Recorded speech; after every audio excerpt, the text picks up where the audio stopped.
खबरों की तफसीलात को आगे बढ़ाएं और आपको बताएं, मेयर कराची मुर्तज़ा वहाब कहते हैं के एम सी से जो ₹1 भी इकट्ठा करेगा वो कराची के काम आएगा। वसीम अख्तर के आखिरी साल के एम सी की आमदनी ₹1.2 अरब सालाना थी। मुर्तज़ा वहाब ने कहा कि 980 मिलियन रुपए हमने अपने ज़राए से इकट्ठे किए हैं। टैक्सेस के निज़ाम को बेहतर बनाएंगे।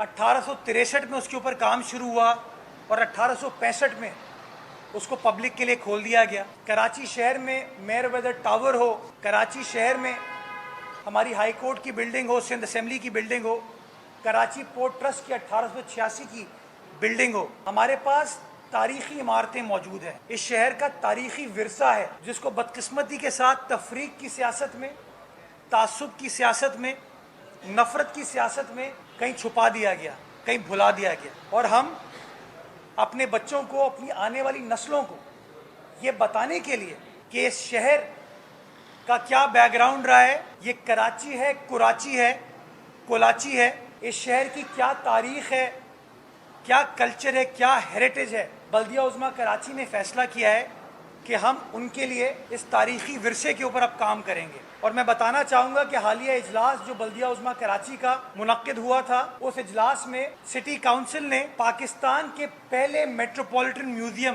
के क़याम की मंजूरी दी। यानी कि पाकिस्तान में अजायब घर के लिए, म्यूजियम्स के लिए हैं, लेकिन किसी बल्दियाती हुकूमत